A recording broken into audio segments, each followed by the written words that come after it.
المصطفى والمرتضى وابناهما والفاطمہ۔ حشر تک ڈالیں گے ہم پیدائش مولا کی دھوم، حشر تک ڈالیں گے ہم پیدائش مولا کی دھوم، مثل فارس نجد کے قلعے گراتے جائیں گے، اور خواب ہو جائیں عدو جل کر مگر ہم تو رضا، خواب ہو جائیں عدو جل کر مگر ہم تو رضا، دم میں جب تک دم ہے ذکر ان کا سناتے جائیں گے، دم میں جب تک دم ہے ذکر ان کا سناتے جائیں گے۔ محترم احبہ، جس آیت مبارکہ کو آپ کے سامنے تلاوت کرنے کا شرف حاصل کیا، اس کے تحت کچھ معروضات پیش کرنے سے قبل حضور تاجدار مدینہ، راحت قلب و سینہ، محمد رسول اللہ صلی اللہ علیہ وسلم کی بارگاہ میں جی لگا کر عشق و مستی میں ڈوب کر درود و سلام کا نذرانہ پیش فرمائے۔ پڑھے اللہم صلی سیدنا مولانا محمد عربی صلی اللہ علیہ وسلم، صلاۃ و سلام علیک یا رسول اللہ صلی اللہ علیہ وسلم، صلاۃ و سلام علیک یا نبی اللہ صلی اللہ علیہ وسلم۔ اللہ کریم ارشاد فرماتا ہے وَأَمَّا بِنِعْمَةِ رَبِّكَ فَحَدِّثْ، اے ایمان والو اپنے رب کی نعمتوں کا خوب چرچا کرو، اپنے رب کی نعمتوں کے ملنے پر خوب شکرانہ ادا کرو، خوب خوشیاں مناؤ۔ آئندہ خطبہ جمعہ میں ہم نے یہ بات ذکر کی تھی کہ میلاد مصطفیٰ صلی اللہ علیہ وسلم کیسے منائیں، اور اس پر ہم نے گفتگو کی اور چند مشورے آپ کو عطا فرمائے کہ حضور کا میلاد کیسے منائیں۔ اب جن لوگوں نے اس تقریر کو سننے کے بعد اپنا ذہن بنایا کہ ہم میلاد مصطفیٰ درود پاک پڑھتے ہوئے منائیں گے، ہم میلاد مصطفیٰ اپنے گھروں کو سجاتے ہوئے منائیں گے، ہم میلاد مصطفیٰ اپنے محلوں کو سجاتے ہوئے منائیں گے، ہم میلاد مصطفیٰ جھگڑوں کو ختم کر کے منائیں گے، اچھے کام کر کے منائیں گے، تو پھر آج ہم بیان کریں گے کہ جس نے حضور کا میلاد منایا سبحان اللہ اس کو فائدہ کیا ملے،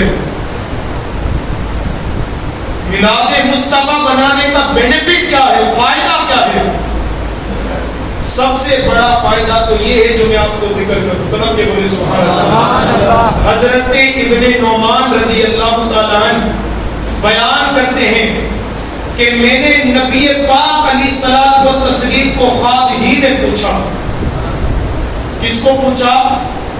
کملی والے آقا صلی اللہ علیہ وسلم کو میں نے خواب میں پوچھا، یا رسول اللہ ذرا مجھے بتائیے کہ جو آپ کے عشاق، آپ کے چاہنے والے، آپ سے محبت کرنے والے آپ کی ولادت کے موقع پر محفل مناتے ہیں، اپنے گھروں کو سجاتے ہیں، خوشیاں مناتے ہیں، نیاز و نذرانہ تقسیم کرتے ہیں، یا رسول اللہ کیا اس کام پر آپ بھی خوش ہوتے ہیں؟ حضرت ابن نعمان فرماتے کہ جب میں نے خواب میں مصطفیٰ کریم سے پوچھا، یا رسول اللہ آپ کے دیوانے آپ کی ولادت کے موقع پر جشن مناتے ہیں، کیا آپ ان سے خوش ہوتے ہیں؟ میرے آقا فرماتے کہ ابن نعمان جو میری محبت میں، میرے عشق میں، میرے ولادت کے موقع پر اپنے گھروں کو سجاتا ہے، جشن مناتا ہے، میں خود آمینہ کا نام اس سے خوش ہوتا ہوں۔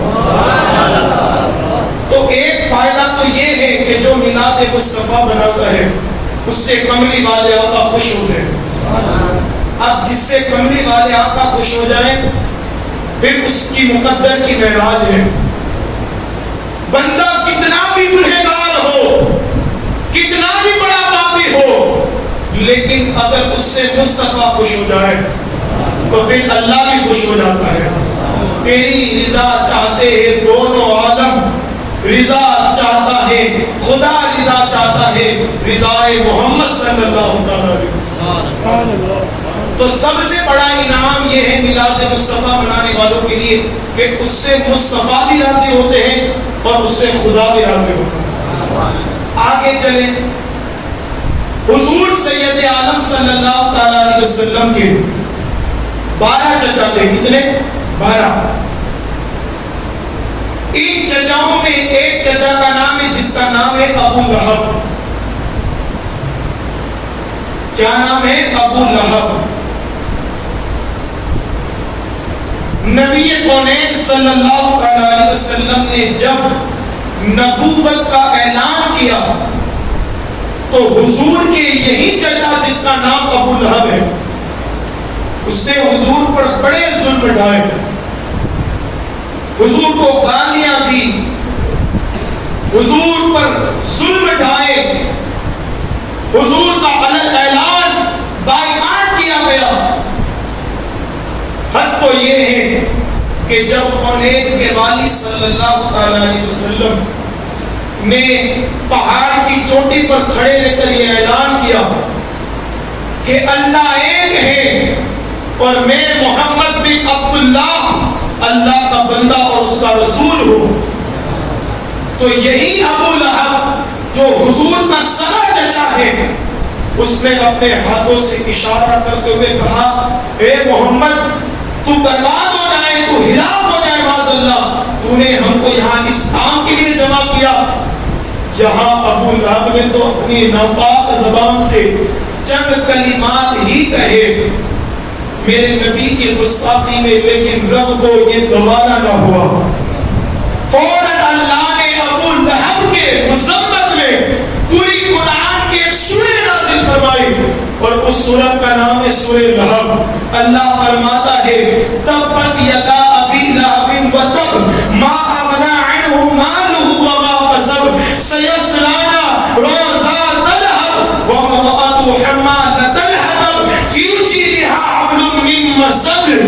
پتا چلا کہ حضور صلی اللہ علیہ وسلم کا کہ اگر کوئی گستاخی کرتا ہے تو اگر کوئی اس کی کوئی مذمت کھل کر کوئی بیان کرتا ہے تو وہ رب کی ذات کھل کر بیان کرتے ہیں.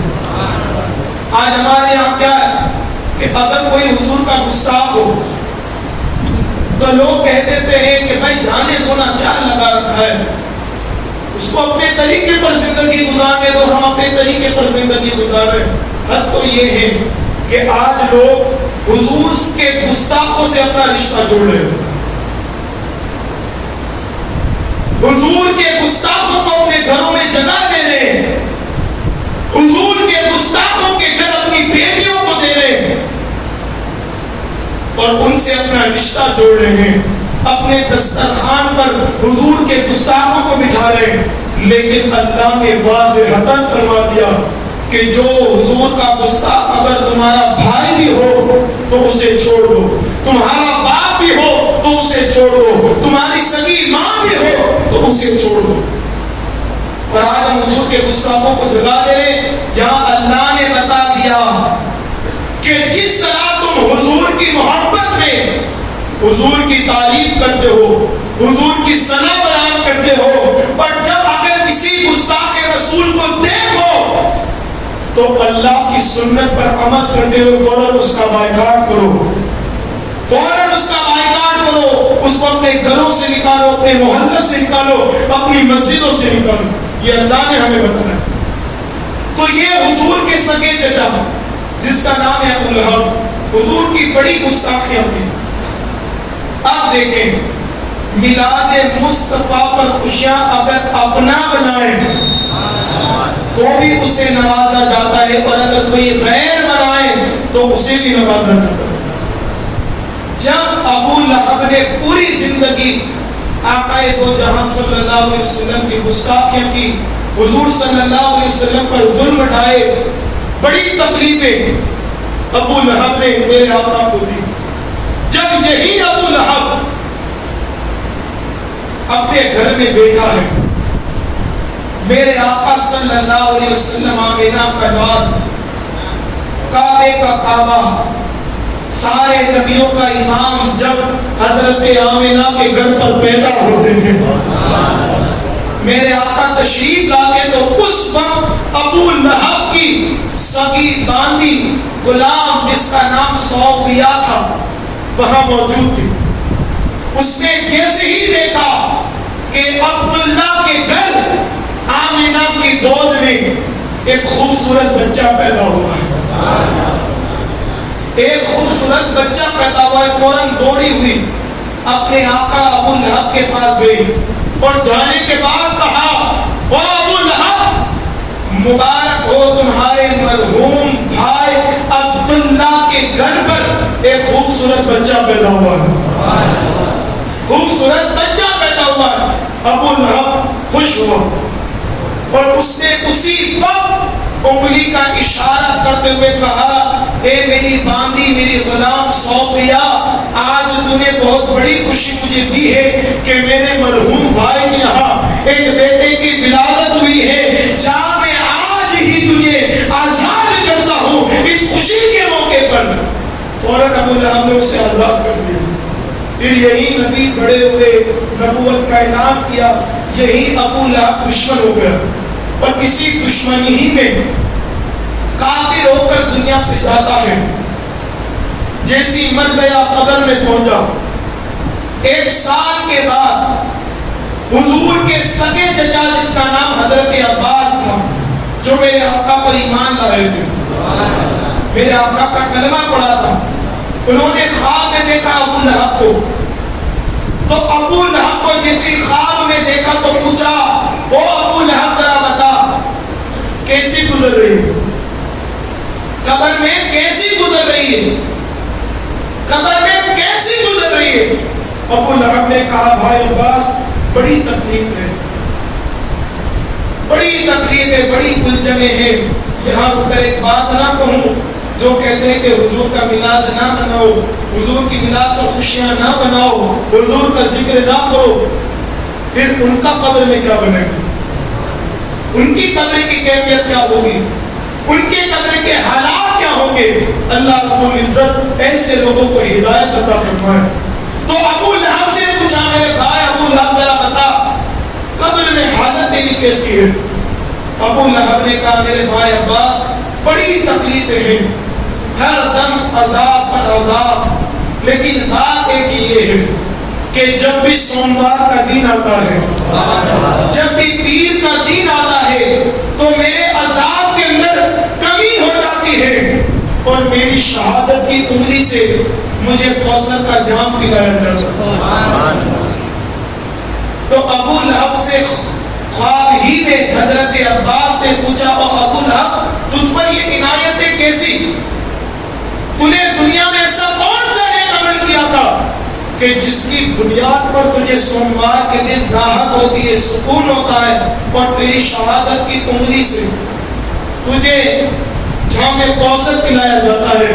ابو لہب نے کہا، میں نے دنیا میں تو کوئی نیکی نہیں کی، لیکن جب آمینہ کا لال، عبداللہ کا جگر پارا، سارے نبیوں کا امام محمد بن عبداللہ پیدا ہوا، تو میری باندی نے اس خوشی کے موقع پر مجھے آ کر خوشخبری دی، تو میں نے شہادت کی انگلی سے سوموار کے دن میں نے اپنی باندی کو آزاد کر دیا. تو اللہ نے مجھ پر اس خوشی کے سبب یہ انعام فرمایا کہ ہر دن تو مجھے عذاب ہوتا ہے، لیکن سوموار کے دن ولادت مصطفیٰ کے صدقے اللہ میرے عذاب میں راحت پیدا فرما دیتا ہے. اب ذرا سوچیں کہ اگر کوئی نلا کافر حضور کی ولادت پر خوشیاں منائے تو اسے قبر میں راحت ہوتی ہے. اگر حضور کی ولادت پر انگلی کے اشارے سے اپنی غلام، اپنی روٹیوں کو آزاد کرے تو اللہ قبر میں اسے جام کوثر پلاتا ہے. تو حضور کا دیوانہ، حضور کا چاہنے والا، حضور کا ماننے والا اگر حضور کی یاد میں، حضور کی خوشی میں ولادت مصطفیٰ بنائے، جشن میلاد مصطفیٰ بنائے، تو اللہ اس پر کتنی انعام نازل فرمائے گا، کتنی رحمتیں نازل فرمائے گا۔ یہ ہے برکت میلاد مصطفیٰ کی، یہ فائدہ ہے میلاد مصطفیٰ کا۔ آخری بات بیان کرو، اس کے بعد اپنی گفتگو کو سمیٹ کرو۔